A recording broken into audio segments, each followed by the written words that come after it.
Crowd scene. If you find yourself being asked these questions, what's a phrase that would be extra creepy if you whispered it? Or what code words do secret agents use to confirm their identities? Well, then you might be playing the game Bring Your Own Book, the game of borrowed phrases, created by Matthew Moore with artwork by Luke Knocker. And that's exactly what Pete and I did in this episode of Crowd Scene. Along with learning what Matthew discovered on his crowdfunding adventure, we played his game and we had a complete blast. Lots of surprises and laughs along the way. And in the battle of Mike versus Pete, who wins? Well, stakes are high in this episode. Stay tuned. A phrase that would be extra creepy if you whispered it. Oh, I like that one. That's and, good. And one that says, the moral of the story is... The moral of the story is... so I'm going to choose that one. I'm going to choose the moral of the story is... Oh, go for the extra creepy one. No. Crowd scene. Gonna kick it with Pete and Mike. Crowd scene. Interviews behind the hype. Crowd scene. Hey there. Hello. Welcome to Crowd Scene, the show about successful crowdfunding campaigns and the people who make them happen. I'm Michael Ogden. And I'm Peter Dean. In each episode of Crowd Scene, we speak with people who have taken a risk by turning an idea of theirs into reality by raising money on a crowdfunding platform. But what did it take to reach their goal? I like to hear the story behind the idea and discover what it meant for them to find success. And I'm interested in how you design and plan a successful campaign, as well as what our guests have learned along the way. We'll talk about some of the factors that can make or break a campaign. In this episode, we're joined from Seattle by Matthew Moore, founder of Do Better Games and creator of the game Bring Your Own Book. About himself, Matthew says, I did everything from disc jockeying to selling sheepskin seat covers before finding my home in game design. Now, Matthew's game is where players literally bring their own books along and win or lose based on their ability to find interesting, provocative, or funny answers to questions found in the game's deck of prompt cards. Matthew's going to be explaining how Bring Your Own Books works in just a moment, and also how he managed to raise 400% of his goal on Kickstarter. He was looking for $13,000 and ended up a month later with more than $55,000, raised from around 1,900 backers. So let's find out how he did it. Matthew will be sharing his insights and crowdfunding advice throughout the show, but first, let's hear his story. Matthew Moore, welcome to Crowd Scene. Thank you. I'm glad to be here. Congratulations on your campaign. Oh, thank you very much. It was quite a startling surprise for us, but it turned out as well as we could have hoped. Yeah, 400%, and it looked like you were running out of stretch goals as you went along. We were running out of stretch goals. That was we can talk a little bit more about pre-production later, but there was definitely an upper limit in terms of what we thought we would reach, and we hadn't prepared that many both ideas and sort of pre-approved things from our manufacturer. Well, let's set the scene, Matthew. I mean, what exactly is Bring Your Own Book? So Bring Your Own Book is a social game. It's it's a card game in that it uses cards, but primarily it's about getting together with your friends and having a good time in a not too stressful, not ultra competitive environment. And it plays a lot like Apples to Apples or Cards Against Humanity, Balderdash, that kind of thing. And the idea is that people bring their own books, and then the game is a series of prompts, and the prompts tell you what you're going to be looking for, and then you open your books and as quickly as possible find text to take out of context to make it sound like the thing that the prompt is asking for. Was this a game kind of born over beers with friends, or what was the background of, what was the spark? Yeah, it was born on social media. I got the idea from a social media meme. I don't know if you guys have run into this, where somebody will post a thing and it'll say, grab the nearest book and turn to page 42. And the first full sentence at the top describes your love life. I've not seen that. You should try it. That one? It sounds cool. I'll try it with my book later. Try right now. So, well, okay. Page 42. Let's see. 45, 43. Fine, I said, and left him to it. Good. That's your love life. There we go. That's, a little lonely, but how accurate. Yeah, so that's funny sometimes, but it's not funny all the time. Like sometimes you'll get a non sequitur and it'll be kind of charming, but the rest of the time it'll be like, so and so drove the tank down the highway, and you're like, I guess it's kind of my love life, but. at the end of the day, I really wanted to give people agency. So I was like, this could be a fun activity if you were told what you were looking for, like something about that describes your love life, and then you actually found the thing to take out of context, and that turned out to be like the key to everything. That was the whole plan right there. And there's some links, I mean, I suppose, with a game like Cards Against Humanity as well, where you're kind of trying to find interesting answers to respond or to prompts. Is that fair? Yes. So there are two, like, if I have to get into the psychology of it a little bit, there are two reasons why I think the game succeeds. One, there's the excitement of seeking. You know, this is a behavior that we see a lot in like puzzle games, like in Bejeweled, you're looking for that match that's there on the page. So the seeking behavior is very exciting. But the other thing is that it allows you to be funny, right? The guys who made Cards Against Humanity have said this a number of times, that like one of the keys to their success was giving people the tools to be funny without forcing on them like just like creativity from the root, right? And so I think that we kind of sit in between a game like Balderdash that requires you to come up with something every single time, you know, off the cuff, and a game like Cards Against Humanity where you're limited by the cards that you have in your hand. So like here we have, you can be creative in terms of the way you interpret something, but you don't have to do it, you know, from scratch. I'm wondering if there's something else going on as well. In a world where people read an increasing amount of stuff on screens of one sort or another, is this game a way to re-engage with physical books? Definitely. I mean, so the honest answer is that you can play the game with any form of text. I've played it with newspapers. I actually posted some of those pictures on social media the other day. I've played it with restaurant menus, and I have played it with things on digital screens. So it's not limited to, you know, being in a library or pulling the books off of your shelves. At the same time, it really resonates with people who love books. What I like about it is that you've actually found a way to kind of resell people their own books. Very clever. Well, yeah, although I've also had a couple people tell me that I've enabled their hoarding. They're like, I don't have to get rid of these now. Yeah, that's a good point. You know what I found, Matthew? I mean, as we were kind of preparing for the show and you asked us to bring some books here, that I was going through my shelves and pulling out books that had kind of gathered dust and kind of rediscovering a few of them, and then ended up reading a bunch. And my, you know, kind of kitchen is littered with these novels and books that I'd forgotten about. Yeah, what's funny was I was doing in the early days of the promotion for it, I'd gotten a whole bunch of public domain works so that I could advertise the game without worrying I was trampling on somebody's copyright. I've since come a little looser than that, but I was rediscovering all these old books. I was looking at The Wizard of Oz, and I had forgotten how good the writing is in that. Yeah, I can see that. Well, we're going to play the game, the three of us, before we get deeper into your crowdfunding campaign. Sure. But can you tell us what is there a particular kind of book though that makes that's a better candidate than others? So it is true that it's different depending on which kind of book you bring and how well that book, you know, jibes with the prompts that come up. Usually for people who are starters or for people who just want a book that knocks it out of the park, I used to recommend that it just be contemporary fiction, but I've sort of moved to a couple more recommendations. Contemporary fiction works. It's really good if the book is already kind of funny to begin with.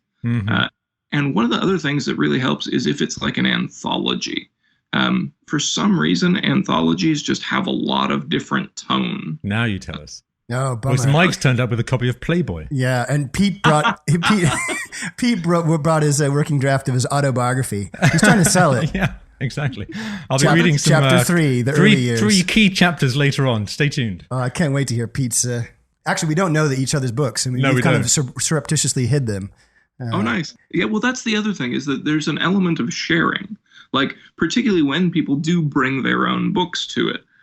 There's this aspect of not just what do you think is funny through the picks that you make, but what did you bring? Like, what book interests you? What did you want to bring to the party? That's like there's an element of social learning about each other. I think hugely. I mean, I think in a way, I can imagine that, once you've picked your book or you shared your answer, that there's a follow-on conversation about the whys, and that's kind of almost, essential to the game, is that dialogue. Right. In addition, you also, because there's one of the rules is that whenever anyone gets to 3 cards, you all pass your books to the left. You gain experience with these other texts. I've had people sitting and playing who will flip through someone else's book and be like, I was interested in this, but now I'm totally going to read it now that I've had like little samples of it. So your friends, when they played the game, were the reaction was positive, or did you have to go through a lot of iterations to get it to be fun? I did need to go through a number of different iterations. It started actually as a 2-player game, but when I brought it to a first public playtest after my wife and I had been playing it, and I had people pair off and play it 2-player, they all reported, they were like, yeah, I don't feel comfortable judging whether the other person's is funnier than mine. And I kind of wish that there was a centralized judge. And I was like, well, I kind of wanted to avoid being almost exactly mechanically like apples to apples and Cards Against Humanity, but if it's going to work, it's going to work. And now how many players can play at one time? Depending, I've had people tell me that they've played with up to groups of like 12 or 15. The cap I put on it is 8, just because after a while it gets hard to remember what everyone said. That makes sense. All right, well, look, let's play this game. Yeah, let's do it. So Mike and I right now have a book each. We've kind of planned this a little bit, but we don't know what each other's book is. And of course, we don't know what book you've bought, Matthew. Do we tell each other our books right now? Well, I suspect that I think Matthew's surrounded by books, and I'll take this answer from that book and that answer from that book. Why are you putting on that funny voice? This is that's a great thing. I'm going to talk like that from now on. Yeah. That's the great thing about the podcast, right? Is we can pretend where I live. It's in a library, so yeah, exactly. That's great. So do we spill the beans? Well, do we reveal our book choices? I mean, Matthew's the king. So let's Matt, you own this section. Let's start the game. Over to you, Matthew. Yeah. Okay. So to start, let's all share which books we brought with us. Okay. I'm slightly afraid when you were saying earlier how your book choice might reveal something about you. Yeah. Well, in that case, I'll take the edge off and I'll introduce mine first. Okay. So you can allow the embarrassment to fall to me. Okay. So the book I brought is a book called Machine of Death. Whoa. Sounds like afraid for my life now. Yeah. So Machine of Death is it's an anthology that's edited by a couple of guys, one of whom is Ryan North of Dinosaur Comics, who basically had proposed the premise for the book, which is, what if there was a machine that told you how you were going to die?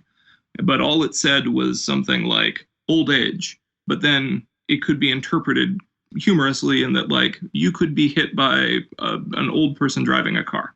Okay. So is it dark comedy, this book? It's definitely dark comedy. Okay. Okay. Machine of Death. Yeah.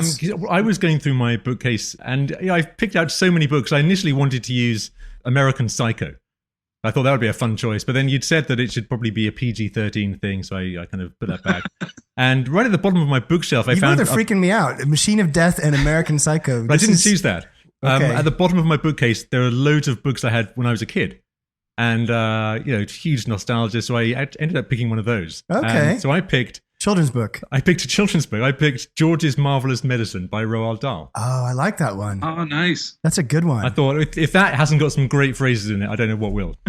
That's where I got my stuff from. Well, I chose George's Marvelous Medicine by Roald Dahl. Yeah, I bet. So Mike has a copy of Razzle on his desk. All right, let's see what I have. Ah. I'm going to stretch over.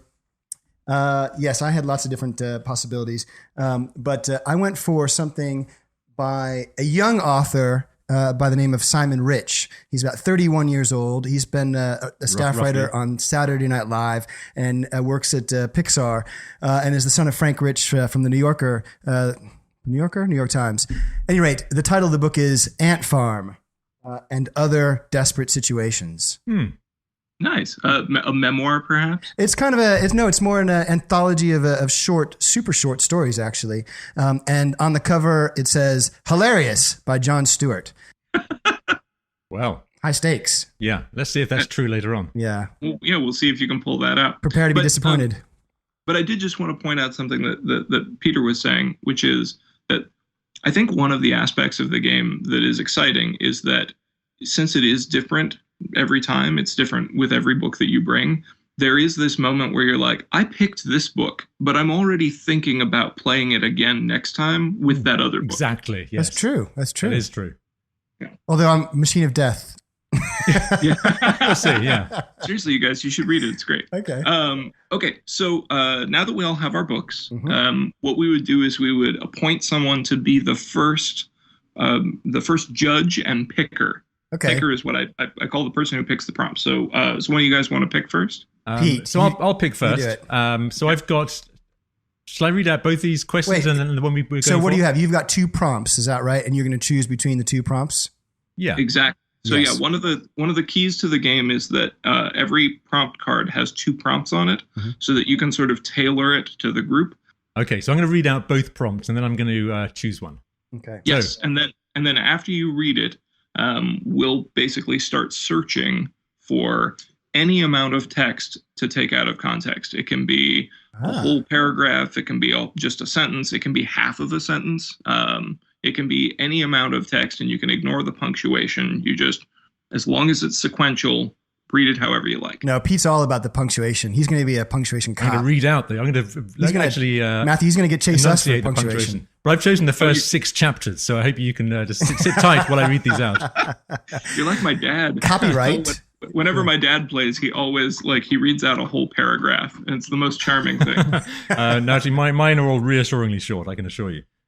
So let me read out these prompts. So on my card, I've got these 2 prompts. The first one is this. A phrase that would be extra creepy if you whispered it. Oh, I like that one. That's good. And, Yeah. and one that says, the moral of the story is. The moral of the story is. So I'm going to choose that one. I'm going to choose the moral of the story is. I'll go for the extra creepy one. No. The moral of the story is okay. Right. So then when we play, what also comes with the game is a sand timer. And since we're doing this over the podcast, we'll go without. But basically, people have 1 minute to come up and find a phrase. Okay. All right. So let's set the clock and let's go. Okay, shall I go first? Yeah. Sure. Okay. So the moral of the story is, it's not what you like or what you don't like. It's what's good for you that counts. Okay. All right. Yeah. Oh, all right. Huh? Yeah. Not necessarily funny, but it's kind of a moral. It really hits home. That's nice. All right, Matthew, what do you got? The moral of the story is, knowledge is slavery. Whoa. Wow. Whoa. Let's ponder that. Knowledge is slavery. Wow. So that means don't get smart. Right. Okay. All right. Shall I go? Stop reading With now. that in mind, Yeah, Mike. boy, 2 winners. All right. Shall I tell you mine? Yes. The moral of the story is, no matter whose party it is, Ivan always blows out the candles and opens all the presents.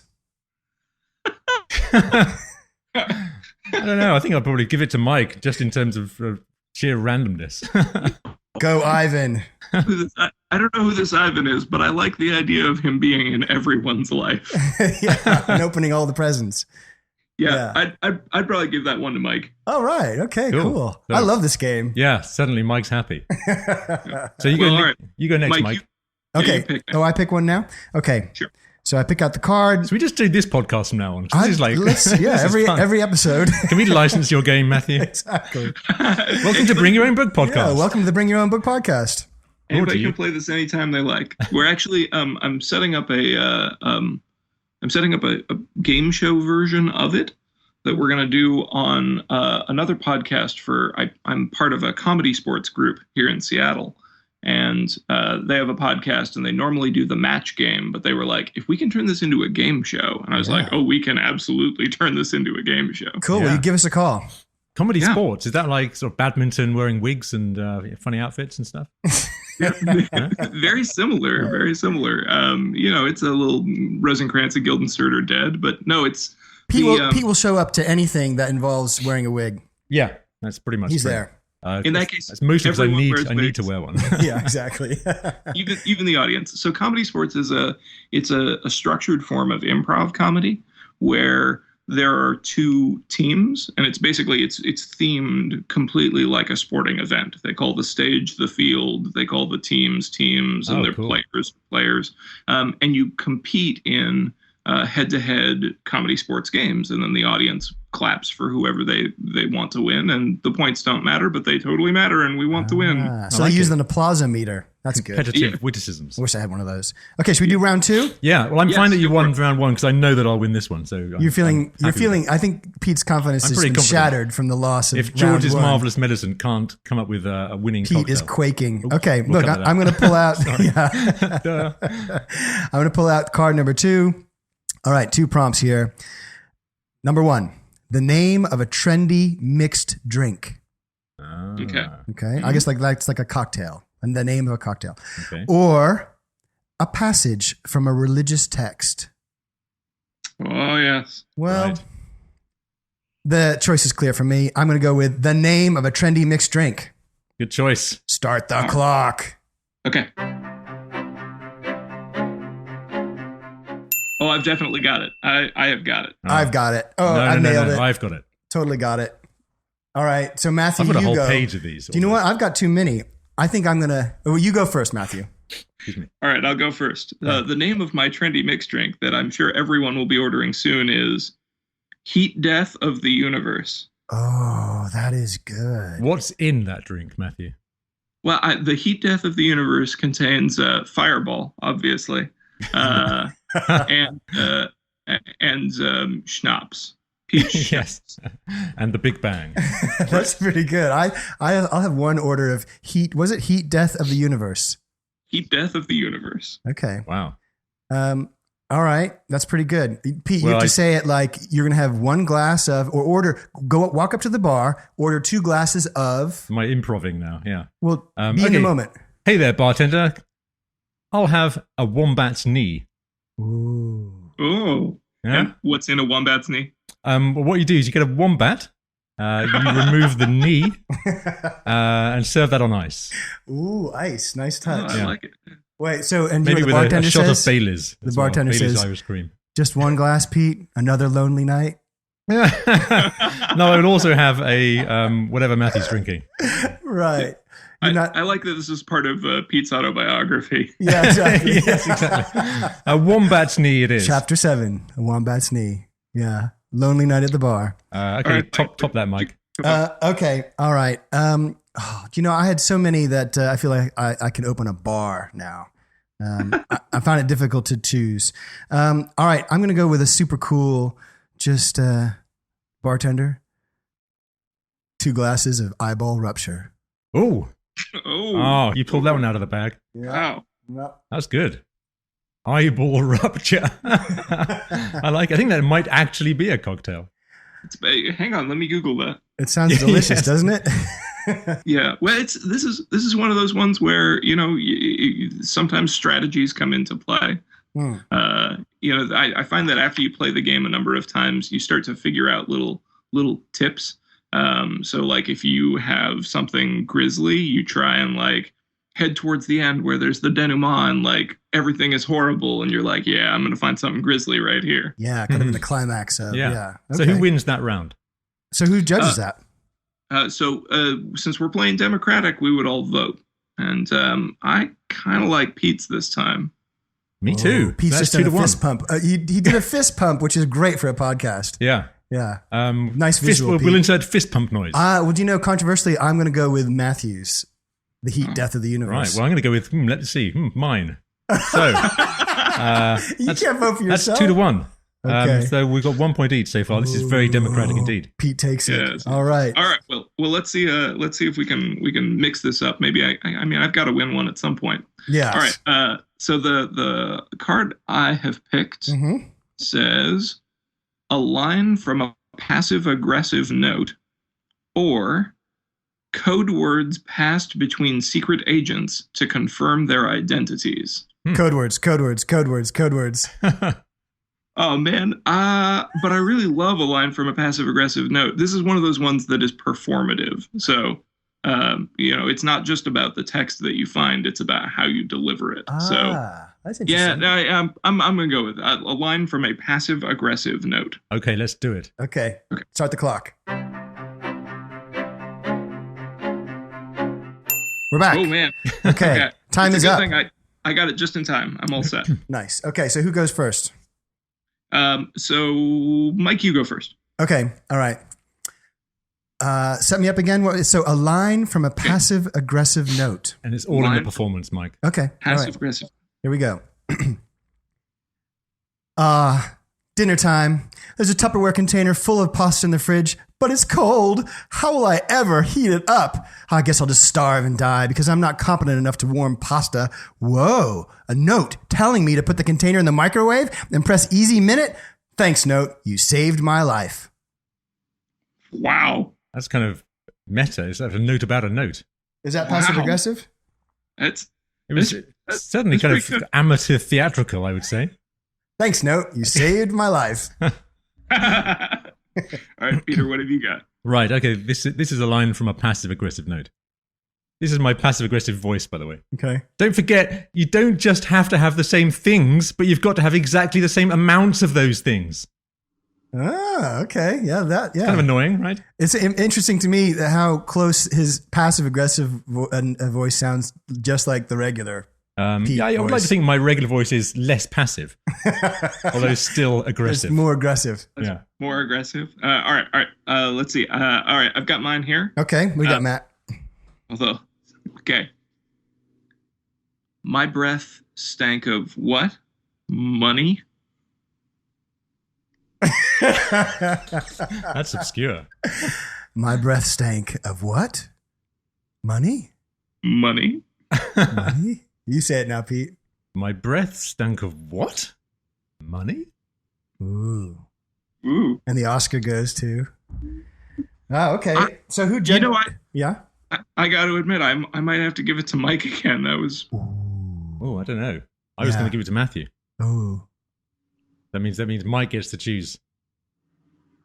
Well, you know what? I am thrilled that we've got Matthew on the show. I'm going to give it to Matthew. Yes, charity wins again. Insert round of applause here. Yes, excellent, Matthew. That was fantastic. That was good fun. That was really great fun. Well, I'm glad you guys kept your books hidden from each other. It's build up the suspense. So Matthew, was this the first time you've ever played this game on a podcast? This is the first time I've ever played the game on a podcast. Wow, milestone. We're going to make a logo for that and put it on the website. Inaugural podcast playing of Bring Your Own Book. Well, when Matthew writes his memoirs, we're now in there.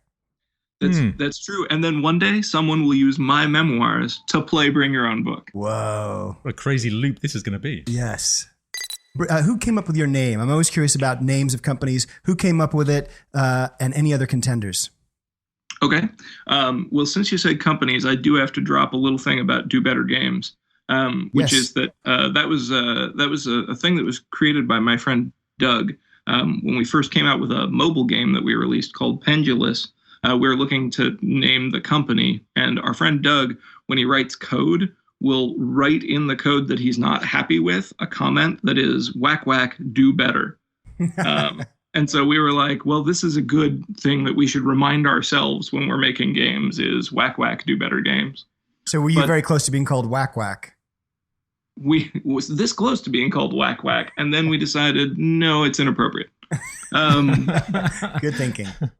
So Bring Your Own Book has had a number of different names through the ages. It was called Borrowed Phrases for a while. Because of its origins and because I thought I was being funny, it was called The Nearest Book. So it would be like, do you want to play a cool game? Grab the nearest book. And then I realized that was too cheesy to live. Bring Your Own Book actually kind of evolved from the playtesting. I got a number of suggestions from playtesters, and Bring Your Own Book came up a number of times. And it seemed to fit really well because it was both like the name of the game, but also the first instruction of the game. And it sets the tone. I'm a fan of names that tell you what they're about, and then Bring Your Own Book does that. It says what it is. So let's talk about crowdfunding. Sure. Matthew, why did you decide to crowdfund this game? We decided to crowdfund this game because we wanted to see how far we could take it. When I came up with it, I originally put together a print and play version of the game, which you can actually still download at the website.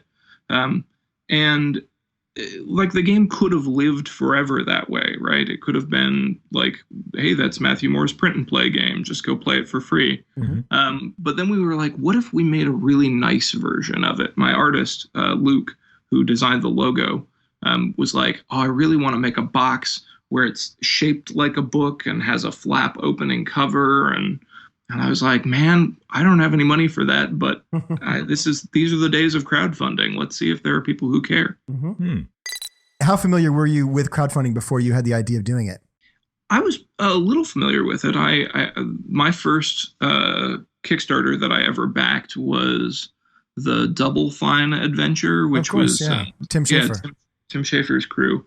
And so I had it was my first opening to it. And I discovered a few projects since then. Mm-hmm. So yeah, I was familiar with that sort of feeling of this is a great way to check and see if there's an audience for a thing. Did you need to convince anybody on your team that this was a good idea? No. Both Luke and I have full-time jobs in the video game industry. Mm-hmm. And so if there wasn't enough financial backing from interested parties, then it wasn't like something we were going to necessarily do on our own. Yeah. And why did you choose Kickstarter? We chose Kickstarter, I think, for the reach primarily. Also, I had the most familiarity with it. I think I've backed, 50 or 60 projects on there. But and while I have backed things at other places like Indiegogo, and I just had more familiarity with the Kickstarter system. They had a broader reach.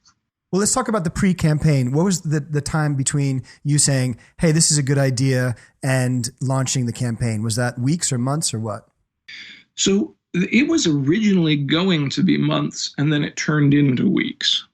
So our original plan was I had put the game up on my website around Christmas time, and I was like, let's just build some awareness, and then we'll start a Kickstarter, 6-9 months down the road. Mm-hmm. But we got picked for a game show. A game show sounds weird. We got Jeopardy? Yeah, exactly. We got picked for a game convention. Are you guys familiar with the Penny Arcade Expo? We'll say yes. Yes. So Penny Arcade Expo is one of or PAX is one of the big North American fan conventions for video games, board games, all sorts of things. Okay. And they were actually starting up a new venture in Texas, PAX South. And I submitted Bring Your Own Book for consideration into their Tabletop Indie Expo, and we got picked as one of the 8 games. So I was like, well, now we really basically need to launch the Kickstarter at the same time we're there. I mean, we're going to have so much awareness and there's going to be so much press about the new event. It just makes sense, but it was much faster than we had anticipated. And did you meet many people at that convention who expressed an interest in this that became backers? Yes, that was basically where we did most of our initial funding, and where we met a lot of the people who did the groundwork, who really spread the word. Because for such a simple game, you had a lot of backers, and it made a lot of money too. Yeah, well, I think that a couple of things worked in our favor there. So it turns out that we are a little different than other board and card games in that we're not like dice and pawns and things. It's about books. And when we went to the convention, our trade show space we had set up a bookshelf and gone to Half Price Books and loaded it up with books. And a lot of people just came by wondering about the curiosity, like, why are there books at this show? Mm-hmm. And then, just from there, I think it was also that connection with a lot of readers. I had people who would say, you've made a game for me because I'm a passionate reader. And so they really helped spread the word. And if it wasn't for PAX South, we would have taken a lot longer to get going. So in terms of that pre-campaign, can you give us some bits of advice about how you planned and organized your crowdfunding campaign? The advice I could give is basically to try and do as much upfront work as possible. I mean, your guests have already have told people a number of times, doing these campaigns is a full-time job. and the more of that work that you can get out ahead of time, the more things that you can be prepared for in case they happen, whether it's stretch goals or need for social media interaction, the more things that you can make space for, the better. Lots of our guests talk about compiling huge databases of press contacts and joining forums and just getting the word out as much as possible. Did you do any of that for this game, or where did you go to look for people who might be interested? To be honest, we went to PAX. That was our thing. Like, had we not gone to PAX, it would have been many more months of spreading the print and play, making pre-production copies, getting reviews. But in the end, once we had that direct connection to thousands of board game fans, it was just that turned out to be all we needed. So I guess we're a little atypical in that way. We did the homework and we were prepared to do even more work, but then we just didn't have to. So your campaign goal was $13,000. Where did that number come from? So that number came from the quotes that I'd received from manufacturers, combined with a little bit of course, for fulfillment, but also a little bit of excess, just because Luke and I are first-time creators. Mm-hmm. So we wanted to make sure that we had slop in case anything went horribly wrong. That's interesting, because a lot of campaigns deliberately go for a smaller goal than they actually need to realize the project, in the hope that that'll be a more achievable goal and backers will get on board earlier. But in fact, he did the opposite and went for a bit extra. And not that it matters, because you went way past your goal. Yeah, I got a number of good pieces of advice from several people who'd also Kickstarted before me. Eduardo Barath and Tim Fowers, the guy who did Paperback, another really cool word game. And Tim especially was like, man, do not ask for less than you need. Just don't. You're already doing this as a second job. And so if it's going to sink you, then it's just not worth your time. I mean, it'll drive you crazy. Yeah, that's good advice. That makes sense. Well, look, let's put us in the room right before you went live with your campaign. Where were you? Who were you with? And what were you thinking? So Luke and I were at the SeaTac airport, and we were ready to fly down to PAX. And we were like, should we flip the switch? Are we ready to make the campaign live? Because we're going to go down to PAX and it's going to be there. And we were nervous. We were, like, in part because we weren't going to be able to monitor those first couple of hours, but it was very important to us that it be there and that the bugs get worked out as quickly as possible. So yeah, it was nerve-wracking, and in a way, I kind of wish that we had more time, that we'd started it like the week before PAX and then just had the game show be the bump. Just so that we could have had more time to manage those first few hours. But yeah, it was crazy. So you pressed the button right before you got on a plane. When you got to the airport at the other side and you turned your phone back on, how much had you raised? We'd raised a little bit. It turns out that our notifications to our friends had worked out, and they'd already started getting the word out. I think we were at something like 5 or 10% going into the weekend. Okay. So yeah, the ball was rolling. All right. We're going to take a short break right here. When we come back, we're going to hear more about the highs and lows of your campaign. Hi, everybody. If you run a successful crowdfunding campaign on any platform and would like to share your story on this show, please get in touch with me and Pete at hello@crowdsceneshow.com. You can find more information about this episode on crowdsceneshow.com. And if you're into social media, follow us on Facebook and Twitter at crowdsceneshow. If you like this podcast, be sure and subscribe, and please share it with friends however you can. And a review on iTunes helps us a lot too. Thanks. So we're here talking with Matthew Moore about how he crowdfunded his game, Bring Your Own Book. So yes. Matthew, tell us about your backers. Who are they? What kind of people backed the project? And why do you think they responded so positively to the game? I think that our backers, beyond our friends and family, which have to account for a certain portion of all crowdfunding, were largely people. They were this cross-section of game players and readers that I think we tapped into something kind of special by theming the game around books, because we had readers coming out of the woodwork to say, I've been waiting for a game like this. Any celebrity readers? Sorry. Any celebrities? Celebrities don't have time to read, Mike.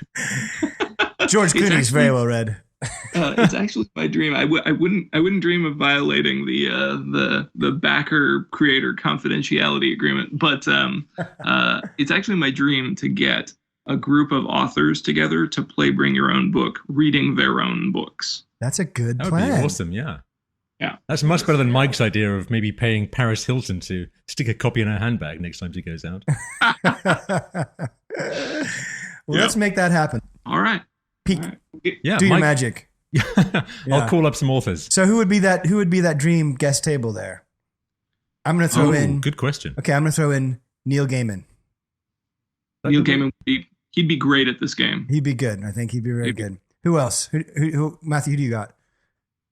Oh man. Well, I mean, I'd probably bring Ryan North, because he's the guy who was the editor for The Machine of Death. He also wrote a great choose your own adventure Hamlet called To Be or Not to Be. Oh yeah. Okay, I've heard about that. He recently was the writer on the Marvel Squirrel Girl limited edition comic. So Okay. he's Ryan North. All right, so we got Neil Gaiman, Ryan North, and Pete. Who are you bringing to the celebrity I've table? got to choose someone as well. Yeah. How about, tricky. How about Will Self? Will Self, You familiar with Will Self? the English author. Yeah. He's got an unbelievably dry, droll sense of humor, Okay. but he's just mind-bogglingly clever. Okay. We've sorted that out. So we're now one step closer to making that dream a reality. We've got Sure. our celebrity picks. Okay. So 400% successful in terms of your campaign. Was there ever a moment either before the campaign or during it where you were worried that you weren't going to make it? There wasn't really ever a time once the campaign started that we were worried we were going to make it. Even though I said that I wish that we'd started earlier, starting right before we went into the trade show was super helpful in terms of keeping us distracted. Like Luke and I were not checking our screens all the time. Mm-hmm. And every day we checked in, we were that much closer. We funded by the end of the weekend when we were flying home on Monday. So it was much greater than we expected, but at no point during the campaign did we really stop and go, this isn't going to happen. That's fantastic. Can you describe the best day of your campaign?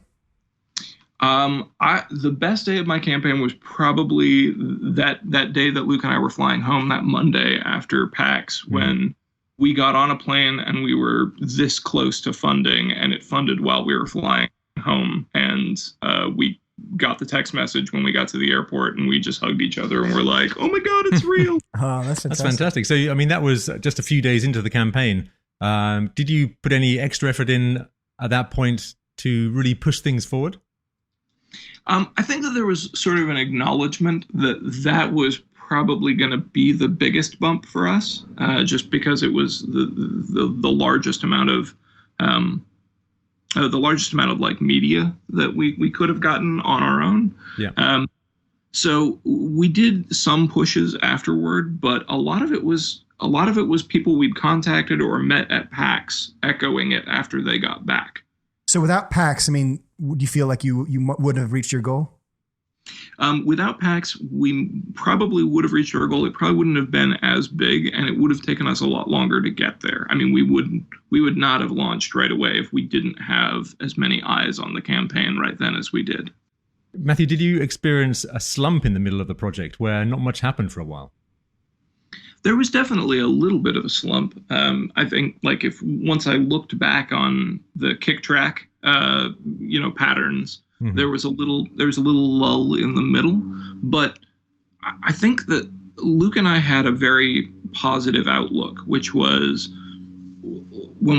before we started, we said it's okay if this doesn't fund. It's okay. And once we funded, we were like, we've accomplished it. Everything from here on out is gravy. So there was no pressure on us. You know, it wasn't like once we hit 100%, then we were failures if we didn't hit 2. And what did it mean to you to successfully crowdfund this? It meant the world to me. I mean, that people really enjoyed and connected with the thing, but also that, like, now I get to have a published tabletop title. Like, that's something exciting to me. I think that both Luke and I are just really excited that we get to put this out there in more than just a footnote on my website. And did you feel like To make Bring Your Own Book a reality, did you have to sacrifice anything? The biggest sacrifice has been my time. I have apologized to my wife, Miranda, a number of times for basically taking on a second job. But yeah, it's even before the campaign started, it was a second job. During the campaign, it was crazy. And then even now, as we're still rolling toward production, I regularly have to get out of the house and go to the coffee shop for 2 or 3 hours just to answer email and handle, administrative things and work on more promotion. But was your wife happy that you went so far past your goal and got all the way up to $55,000? Oh, definitely. I mean, like I said, the game was originally hammered out between the two of us. She had a large creative input into it and was basically an additional designer on the game. So it was a great moment for her as well, because it was like, hey, here's this thing that we built, and the whole world is warming to it in a most exciting way. Did it surprise you to get up to 55 grand? Oh, absolutely. I remember we had very carefully made the campaign so that the stretch goals were hidden and would be unlocked as people got them. And I couldn't get them up there fast enough. We didn't have enough art. Luke had prepared like the next 2, and that week we hit the next 2 by like Wednesday. And I was like, Luke, we need more. So yeah, I wasn't prepared for it to go anywhere near that high. And was there any day of the campaign that was particularly difficult? I think the last few days were kind of difficult just because there were a lot of last minute things that you don't think about at the start. You have people contacting you with last minute requests like, wait, can you add in a new pledge goal? Can I order multiple copies? Where will I find you afterward? And you have like the last minute things of, do we have any more goals to post? Like what should we be doing right now? I think the last day or two were really stressful for me, but again, like having met the goal, that took some of the edge off. I'm curious about staying motivated during those tough days. I mean, who do you look to for inspiration? The backers, to be honest. When you see the excitement that people have for the game and what they're doing, because as much work as I'm doing, they're taking part in that as well. Whether it's word of mouth, whether it's, encouragement on the website, whether it's interacting with us on social media, they really kept that project alive. And the fact that the game already was a game to me was good. But the fact that these people wanted it to become something more, wanted it to become something tangible and gorgeous, that means a lot. And that has really driven us, I think, ever since we started. So Matthew, you and Miranda, your wife, and Luke designed, invented this game. And to see other people play this experience that you made, how does that make you feel? It's kind of overwhelming. Even now when I watch people play it for the first time, and just have that experience of interacting with literature and coming up with something funny, and really the moment when they get it and they find a really good thing to take out of context and their faces light up. And I've been a video game designer for a while, and just when people really get and enjoy your thing, it's the most rewarding experience. And what are you most proud of when you look back? I think I'm most proud of our perseverance. Luke and I always striving to do right by the people who backed us. Even after the campaign was over, when we looked at how much we'd overfunded, we definitely started approaching what were the stretch goals that we didn't think of during the campaign that we can still hit now. So we've improved the product with we're going to have gold foil printing on the outside. We've got this little red ribbon that's going to run through the middle of the box. So on that very last day of the campaign, you got $55,000. How did you celebrate? I can't remember the last day very clearly, other than I was probably in the midst of still doing social media posts and writing back to comments on the Kickstarter page. And yeah, I think I probably celebrated by doing work. Wow. You know how to party. So you didn't go out and splash 55 grand on vintage champagne then? Yeah. No, we did a few weeks later, about a month later, I did have a party at a local game store here called Cafe Mox, where I got together all the people who had play tested it and all the people who had worked on the campaign, whether they were, someone who had acted in the video or what have you. Mm-hmm. And I basically was like, this is for you guys. I'm going to treat you to dinner and we're all going to hang out and play games. And we also played new prompts that were going into the game, and people came up with prompts. And it was just sort of a nice little thank you gift to all the people who had helped do the hard work to make it a reality. Do you have a prompt that you feel like this is my never fail prompt? My never fail prompt, and people who play with me often will get more tired of me picking it every time. Something you could hear Arnold Schwarzenegger say is non-stop funny to me, and I particularly love it when people answer it in a way that isn't predictable. I mean, anybody can find one that's like, get out of here, or I'm going to kill you. But my all-time favorite is one Miranda found, which is, tell me everything you know about the Chicago Symphony. I guess, it's all in the delivery, isn't it? That's yeah, good. and I want to see that movie where he needs to know everything about the Chicago Symphony. I think they made that. I think it's with Jim Belushi. Oh. No, just teasing. So Matthew, is the game out yet? When's it coming out? So the game is not out yet. Because Luke and I have day jobs, we really only get to work on it in our spare time. And we, for that reason, set the goal to deliver in October. So we're still heading towards that. We should be able to make it by October, but we've, in the meantime, given a whole bunch of things to our backers, like printable bookmarks that have the prompts on them, and we doubled the size of the print and play and actually had them help playtest the 2-player mode that was a stretch goal. So the nice thing is that the game is transmissible digitally, like people can download it and print it out and play it at home.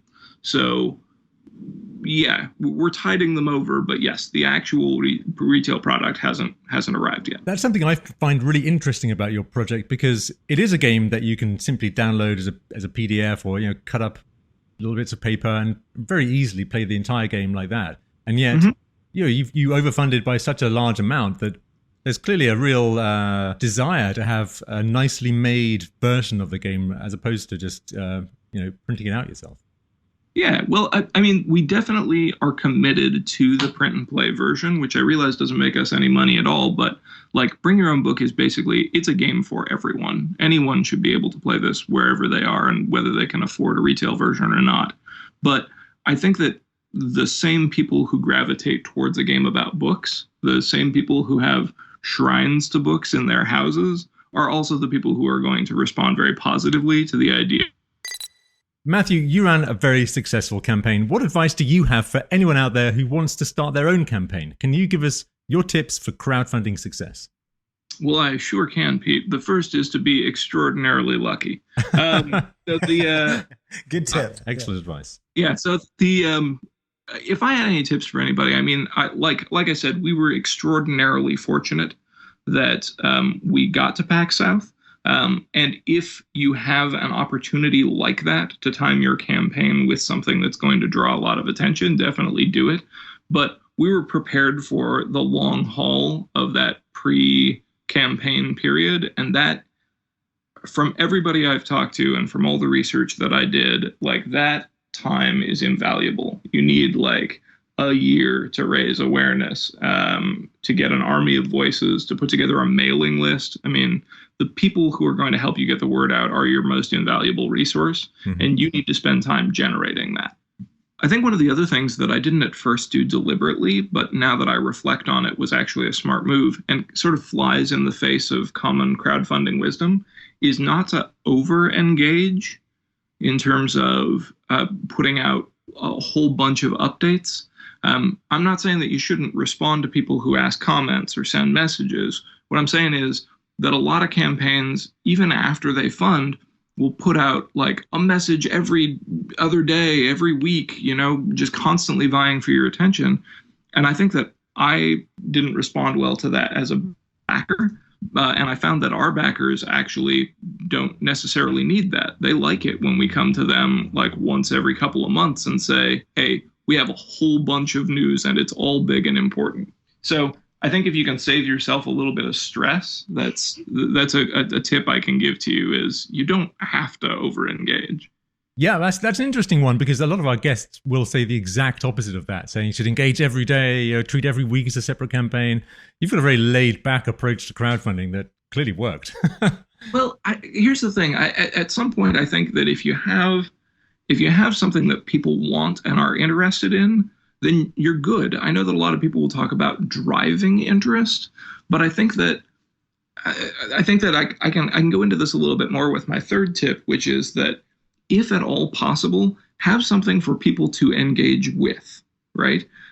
In our case, that was having a demo of the game that they could print and play. But like, if you're writing a book, have like a short story. If you're writing, if you're like doing an album, release a song, have a video project, have something for people to do that lets them interact with the product rather than requiring your constant attention, because your attention is valuable and precious. And at the end of the day, you'll make an update. And even though you have 2,000 backers, it'll only be seen by 100 of them.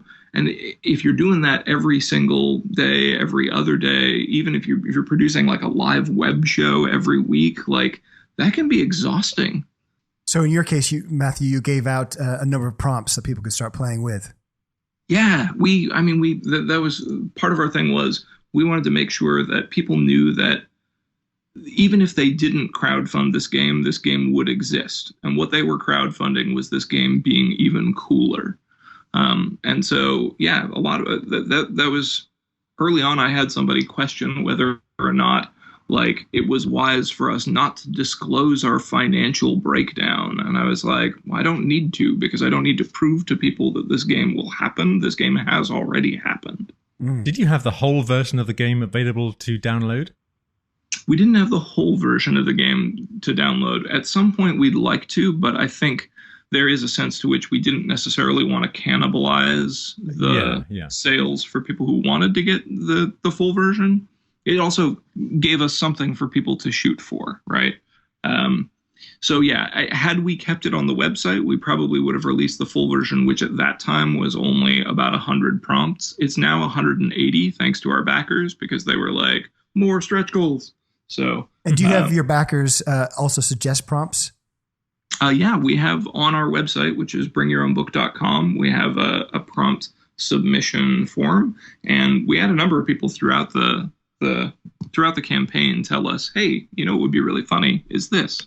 And I've taken all their suggestions and boiled them down. I can't give credit because, often people would suggest something that had already been suggested 3 or 4 times. But I mean, that's usually a clue that something's good enough to include. Yeah.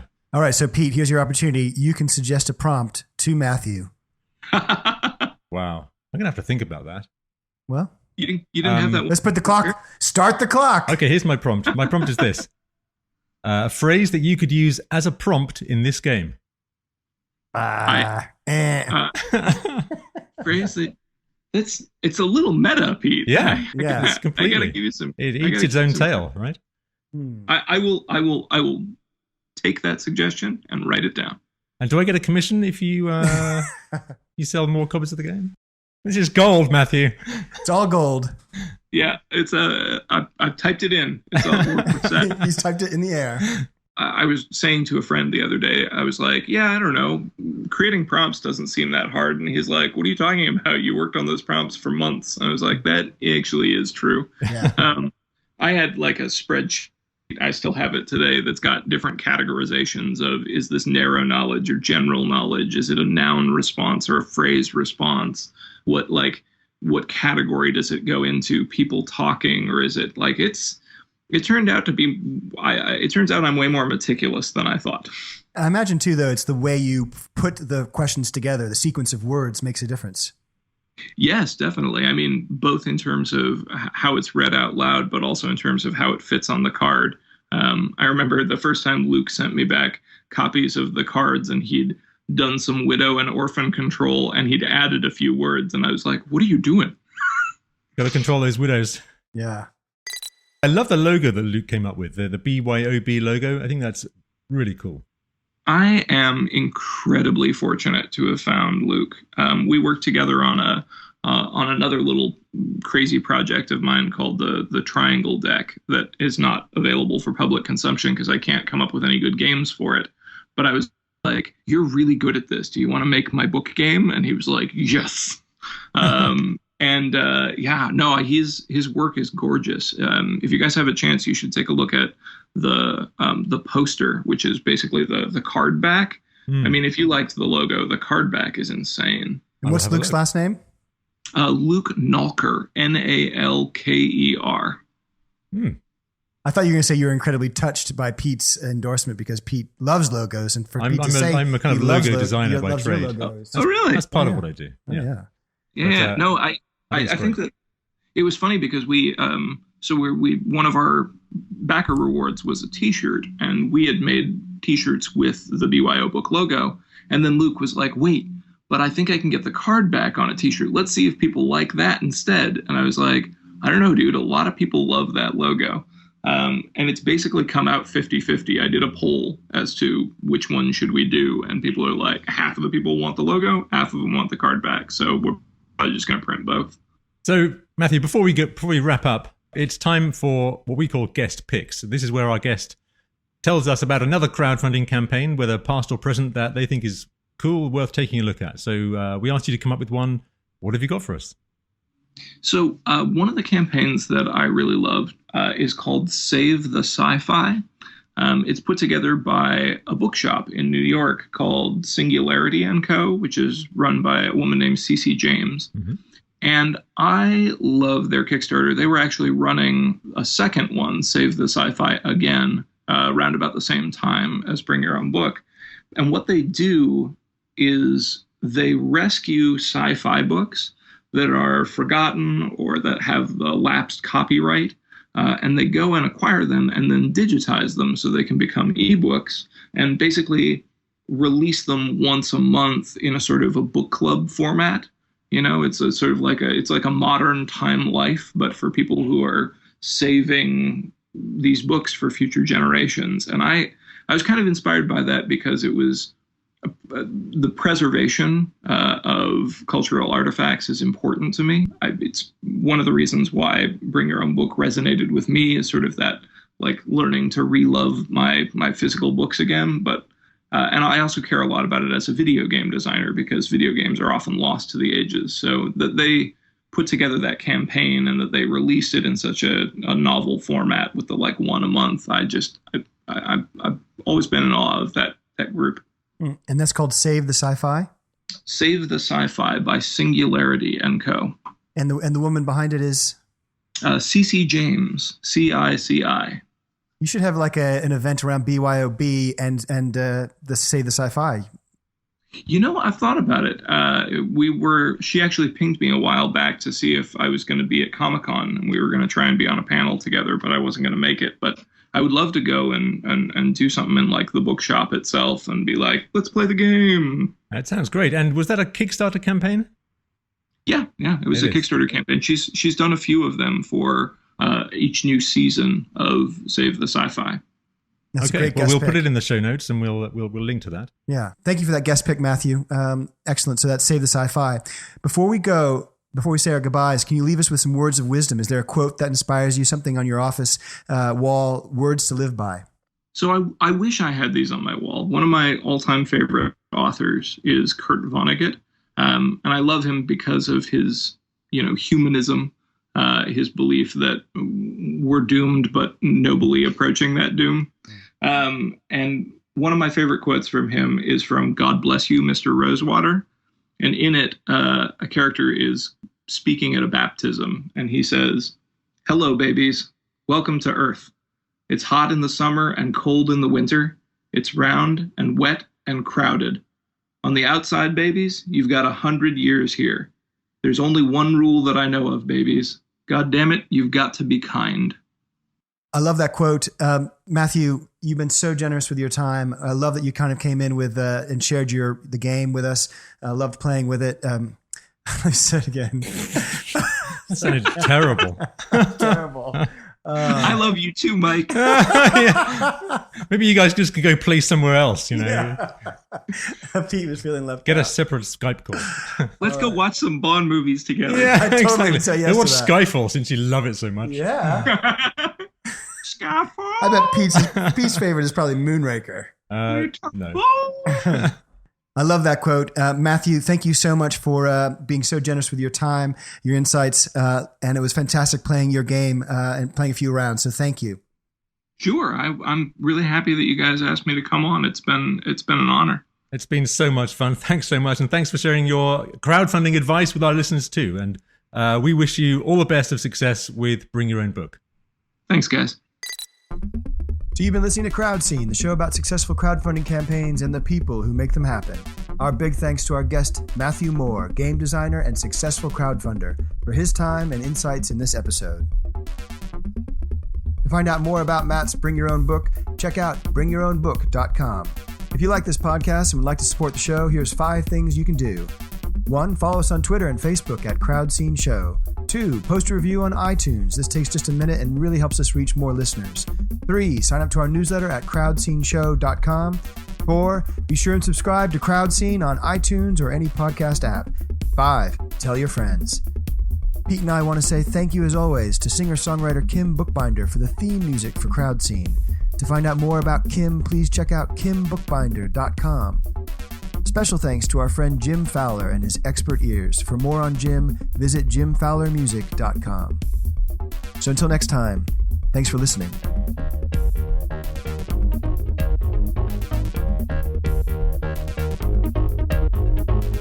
Crowd scene, gonna kick it with Pete and Mike. Crowd scene, interviews behind the hype. Crowd scene, crowd scene. What do you do? What do you say to make crowdfunding go your way? Crowd scene, crowd scene.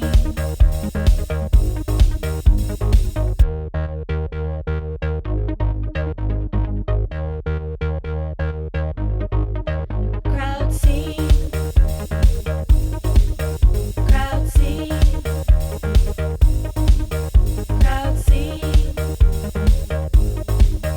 Your shake brings all the backers to the yard. Now that's what I call epic.